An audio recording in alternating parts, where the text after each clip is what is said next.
Dear students, अस्सलाम वालेकुम। आज का हमारा दूसरा सबक है तारीख़ नवीसी भारतीय रिवायत। जिस तरह से हमारे पहले सबक में हमने मगरिबी रिवायत यानी मगरिबी फ़लसफ़ियों या मुफ़क्किरों ने तारीख़ को किस तरह से लिखना चाहिए या तारीख़ नवीसी किस तरह से होनी चाहिए उस पर लोगों को उस बारे में लोगों को बताया, वैसे ही भारतीय रिवायत यानी भारत के मौरख़ों ने भी तारीख़ नवीसी में कौन कौन से कारनामों को अंजाम दिया। इसके दो सब पॉइंट्स दिए हुए हैं। पहला दिया हुआ है भारतीय तारीख़ नवीसी की पेशरफ्त। पेशरफ्त का मतलब होता है डेवलपमेंट, किसी रास्ते की तरफ चलना, जिसको हम गो अहेड कहते हैं इंग्लिश में। तो भारतीय तारीख़ नवीसी की पेशरफ्त यानी भारत में तारीख़ नवीसी की तरक्की। दूसरा दिया हुआ है भारतीय तारीख़ नवीसी मुख्तलिफ फ़लसफ़ियाना निज़ाम। अलग अलग फ़लसफ़ियों ने तारीख़ नवीसी में जो कि भारत से ताल्लुक़ रखती थी उसमें कौन कौन से कारनामों को अंजाम दिया। भारतीय तारीख़ नवीसी की पेशरफ्त। अब ये जो ऊपर का पैराग्राफ है इसमें बताया गया है कि इससे पहले के सबक में हमने यूरोपीय रिवायत के हिसाब से तारीख़ नवीसी की मालूमात हासिल की।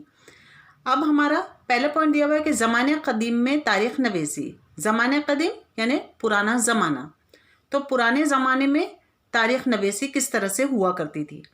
कदीम भारत में आबा व अजदाद के कारनामों, देवी देवताओं से मुताल्लिक़ रिवायात, समाजी तग़य्युरात वग़ैरह की याददाश्तें सिर्फ ज़ुबानी तौर पर महफूज की जाती थीं।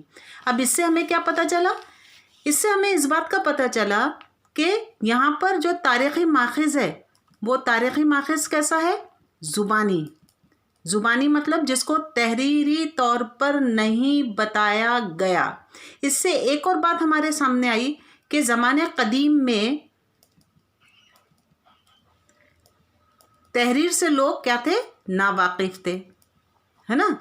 इसलिए जो भी आबा व अजदाद के जो भी कारनामे हुआ करते थे, कौन से कारनामों की बात हो रही है? बहादुरी के कारनामों की बात हो रही है कि पुराने उनसे गुजरी हुई यानी पुराने ज़माने के लोग उनकी पिछली नस्लों के आबा व अजदाद यानी पिछली नस्लें उनके जो भी बहादुरी के कारनामे होते थे, जो भी वो जिस तरह के कामों को अंजाम देते थे, या देवी देवताओं से मुताल्लिक़ रिवायात यानी देवी देवताओं की पूजा करना, उनके मज़हब, अक़ीदे, यकीन, भरोसा, रस्म व रिवाज, इन सब के बारे में, या समाजी तग़य्युरात समाज में होने वाली तब्दीलियाँ, इन सब को याद रखने के लिए जो माख़िज़ था, जो ख़जाना था, वो था ज़ुबानी।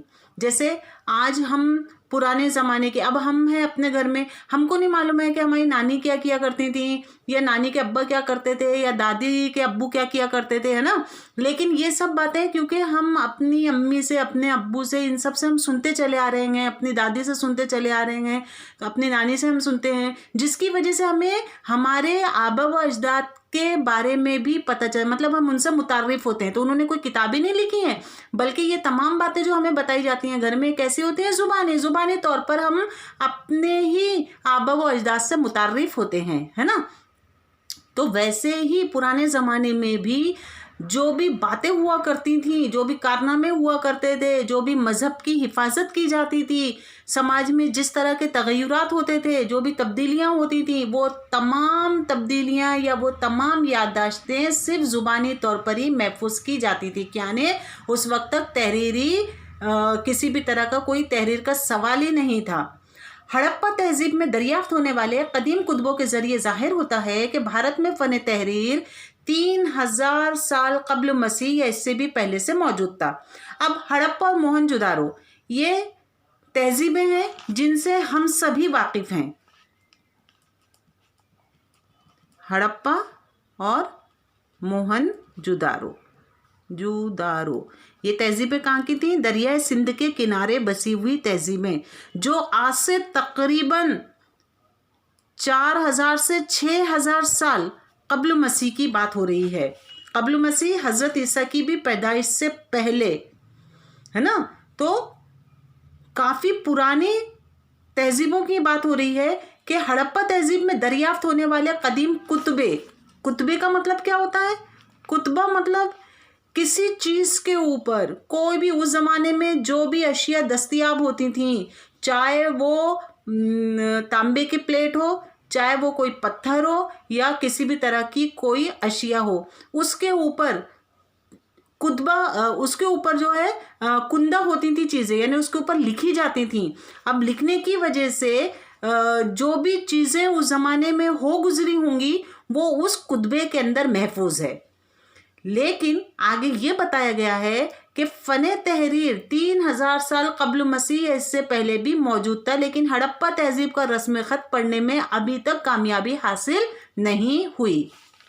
अब हम पहले इसमें से कुछ पॉइंट्स देख लेंगे।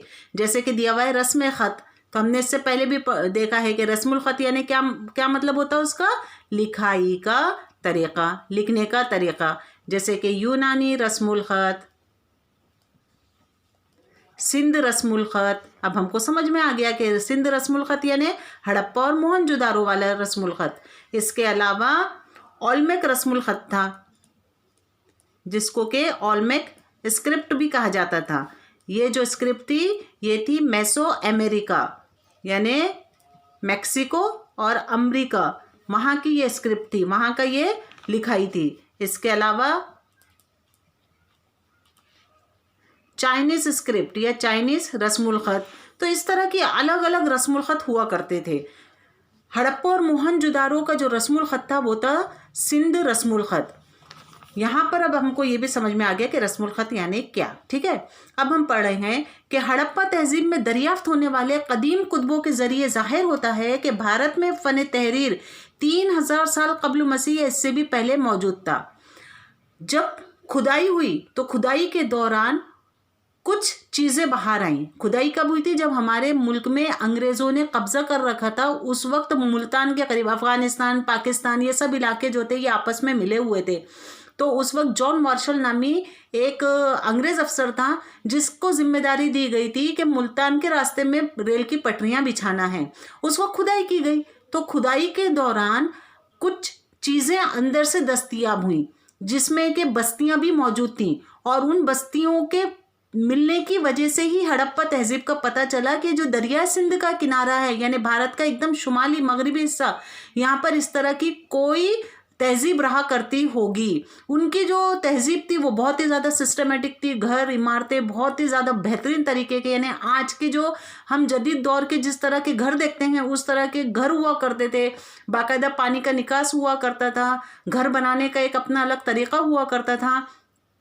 इसके अलावा और भी बहुत सारी चीज़ें दस्तयाब हुई जिसमें कदीम कुतबे भी मौजूद थे, यानी जिसमें कुछ ऐसी चीज़ें थी जिनके ऊपर लिखाई हुई थी, लेकिन उस तहजीब का रस्मुल ख़त पढ़ने में अभी तक कामयाबी हासिल नहीं हुई। वो जिस ज़ुबान में लिखी हुई थी, किस तरह से वो लिखी हुई थी, इसका आज तक पता नहीं चला। मतलब कोई भी ऐसा एक्सपर्ट नहीं है जो ये बता सकता है कि उस कुतबे पर क्या लिखा हुआ है।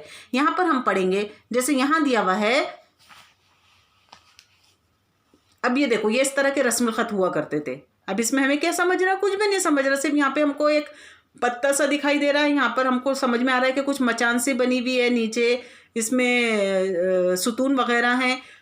बाकी ये क्या लिखाई है ये हमें कुछ भी नहीं समझ में आ रही, लेकिन इसका डिस्क्रिप्शन जो है यहाँ बताया गया है। मतलब ये कि ये जो चीज़ें, ये हम जो भी माहिर था स्क्रिप्ट का या रस्मुल ख़त का माहिर, उसको पता है कि इसमें क्या लिखा हुआ है। देखो, तारीख़ जो है वो किसी एक शख्स से तैयार नहीं हुई। इसको तैयार करने के लिए, हम तक पहुंचाने के लिए या आइंदा आने वाली नस्लों तक पहुंचाने के लिए बहुत सारे माहिरीन का होना ज़रूरी है। तो वैसे ही यहाँ पर भी हम देख रहे हैं कि रस्मुल ख़त पिछली जो तारीख़ें हो गुजरी हैं, पिछली जो तहजीबें हो गुजरी हैं, उसको समझने के लिए भी रस्मुल ख़त का होना ज़रूरी है। अब यहाँ पर हमने देख लिया कि हड़प्पा और मोहनजोदारो, इन लोगों ने क्या लिखा उस कुतबे के ऊपर ये पता नहीं है। क्यों पता नहीं है? क्योंकि उस रस्मुल ख़त की अभी तक कोई भी माहिर नहीं है जो बता सके कि इस कुतबे पर क्या लिखा हुआ है। अब यहाँ पर आगे हम सम्राट अशोक के बारे में पढ़ेंगे, वही चीज़ यहाँ बताई गई है। सोअगोड़ा ताम्रपीठ, पहले हम ये पढ़ लेते हैं। ताम्रपीठ यानी तांबे की तख्ती, जिसको हम कॉपर प्लेट भी कहते हैं। सोअगोड़ा ज़िला गोरखपुर, उत्तर प्रदेश की एक जगह सोअगोड़ा, जहाँ पर ये ताम्रपीठ दरियाफ्त हुआ, जिसे मौर्य अहद का ताम्रपीठ कहा जाता है। अलग अलग हुक्मरानों ने हमारे मुल्क में हुकूमत की। वैसे ही एक हुक्मरान था जो कि मौर्य ख़ानदान का था, है ना। तो मौर्य अहद का ताम्रपीठ माना जाता है। ताम्रपीठ पर कुंदा तहरीर ब्राह्मी रस्मुल ख़त की है। अभी हमने देखी यहाँ पे अलग अलग रस्मुल ख़त, यूनानी रस्मुल ख़त, सिंध रस्मुल ख़त, मैसो अमेरिका रस्मुल ख़त, चाइनीज़ रस्मुल ख़त। अब एक और रस्मुल ख़त हमें मिल गई जो कहलाई ब्राह्मी रस्मुल ख़त। अब इस ब्राह्मी रस्मुल ख़त की जो पहचान थी वो कौन थे? मौर्य हुक्मरान, जिसमें चंद्रगुप्त मौर्य और उसका पोता अशोक द ग्रेट, क्या कहलाता था वो? Ashok the great. तहरीर ब्राह्मी रस्मुल ख़त में है। अब ये पता चल गया, माहिर ने पहचान लिया कि ये रस्मुल ख़त जो है ये ब्राह्मी है और ब्राह्मी रस्मुल ख़त मौर्य हुक्मरानों के ज़माने में ही मौजूद था। तहरीर की इब्तिदा में जो निशानात है उसमें तहरीर दरख्त के गिर्द बने चबूतरे और पहाड़, एक पर एक मौजूद 3 कमाने जैसे निशानात कदीम सिक्कों पर भी दिखाई देते हैं। ये यहाँ पर बताया गया इस तरह से कि भाई ये जो है एक चबूतरा है, उसके ऊपर ये दरख्त बना हुआ है।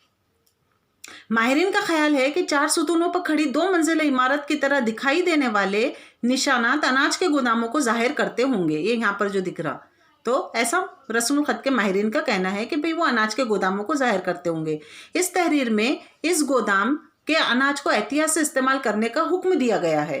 यानी इसमें दर्ज है कि ये जो है ये अनाज के गोदाम बताए गए हैं जिसमें कि अनाज को एहतियात से इस्तेमाल करने का हुक्म मिला है। हमें तो नहीं समझ रहा कि उसमें क्या लिखा है, लेकिन जो माहिर रस्मुल ख़त ब्राह्मी का उसने ये बात जो है वो बताई है। माना जाता है कि ये हुक्म सूखे और कहत जैसे हालात से निपटने के खातिर एहतियाती इक़दाम पर मुश्तमिल होगा। सीधी सी बात है ना, कि उस वक्त जो है हालात सूखे के पड़े होंगे, कहत के पड़े होंगे, तो उस वक्त जो भी गोदामों में अनाज है उनको किस तरह से इस्तेमाल करना है उसके लिए हुक्म जारी किया गया होगा। कौन से ज़माने की बात हो रही है? गुप्त मौर्य, चंद्रगुप्त मौर्य या अशोक के ज़माने की बात हो रही है। अब हम वापस आ जाते हैं। अब हमको समझ में आ गया कि रस्मुल ख़त क्या है, उसकी क्या अहमियत है, किस तरह से माहिरीन का होना ज़रूरी है, जिसके बिना पर रस्मुल ख़त को सही तरीके से समझ सकते हैं और सही सही मालूमात हासिल कर सकते हैं। वैसे हमें तो कुछ नहीं समझ रहा वो देखकर, लेकिन रस्मुल ख़त के जो माहिर है उसने हमें कितनी सारी बातें बता दी कि ये जो निशानात है इन निशानात में क्या क्या चीज़ें छिपी हुई हैं, इससे हमें पता चल गया है ना। तो इस तरह से रस्मुल ख़त का माहिर होना भी ज़रूरी है। अब वापस हम इधर आ जाते हैं।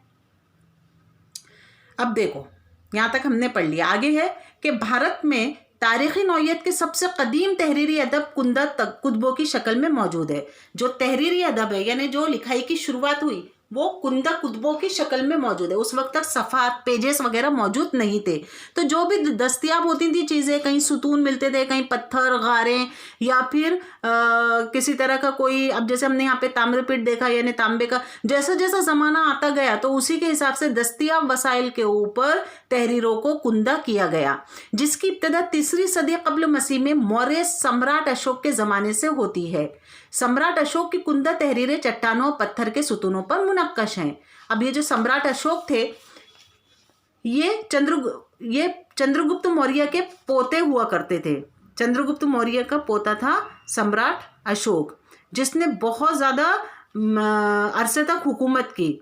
अब इनकी जो पैदाइश थी वो थी 268 साल से 232 BCE, यानी बिफोर क्राइस्ट भी कह सकते हैं हम इसको, और हम इसको बिफोर कॉमन एरा भी कह सकते हैं।